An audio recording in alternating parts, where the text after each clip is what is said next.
पंढरीतील धूळ समस्ये प्रकरणी जिल्हा काँग्रेस ओबीसी आक्रमक। पंढरपूर शहरात सगळीकडे धुळीचे साम्राज्य पसरलेले आहे व यामुळे सर्व पंढरपूरकरांना श्वसनाच्या त्रासाल व विविध आजारांना सामोरे जावे लागत आहे असा आरोप काँग्रेस ओबीसीचे माननीय जिल्हाध्यक्ष समीर कोळी व जिल्हा काँग्रेस कमिटी यांनी करत नगरपालिका प्रशासनास निवेदन देऊन जानेवारी 25 पर्यंत जर पंढरीतील धुळीवर योग्य उपाययोजना न केल्यास प्रजासत्ताक दिनी उपोषणाचा इशारा देत धारेवर धरले आहे। पंढरपूर ही महाराष्ट्राची दक्षिण काशी म्हणून ओळखली जाते। येथे 4 वाऱ्यांकरता कोट्यावधींचा निधी दिला जातो व नगरपालिका प्रशासन सुद्धा विविध करांच्या माध्यमातून कर आकारणी अगदी सक्तीने करत असते, मात्र या करांच्या बदल्यात दररोज अर्धा किलोच्या वर धूळच खावी लागत आहे। या धुळीमुळे त्यांच्या छातीत चिकूल झाला आहे। नगरपालिकेकडे खूप वर्षांपूर्वी रोड स्वीपर्स दाखल झालेले आहेत, तरी पण रोड स्वीपर्स गेल्या अनेक वर्षापासून वापरा अभावी स्वतःच धुळखात पडलेले आहेत, तर माणसांचे काय?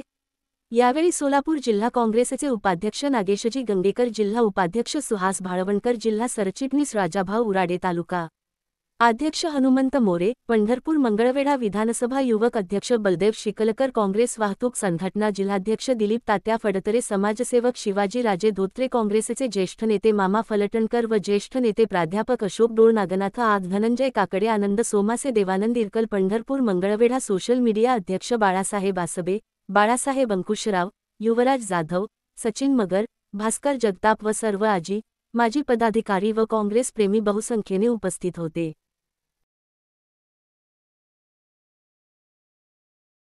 आज पंढरपूर शहर नगरपालिके इथे सोलापूर जिल्हा ओबीसी काँग्रेसच्या वतीने व सर्व काँग्रेसच्या वतीने सीओ साहेबांना एक निवेदन देण्यात आलं।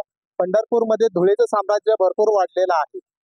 पंढरपूरकरांच्या छातीमध्ये चिकूल झालेला आहे अक्षरशः, तरीही नगर प्रशासन अजून जाग घेत नाहीये।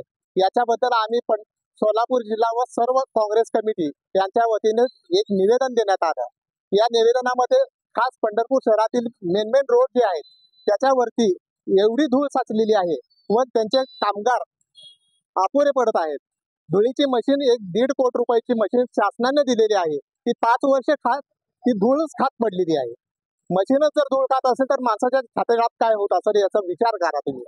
म्हणून सोलापूर जिल्हा काँग्रेस कमिटी यांच्या वतीनं हे निवेदन देण्यात आलं व जर या निवेदनाची दखल जर नाही घेतली तर त्यांना 26 जानेवारी रोजी आम्ही उपोषणाला बसणार आहोत।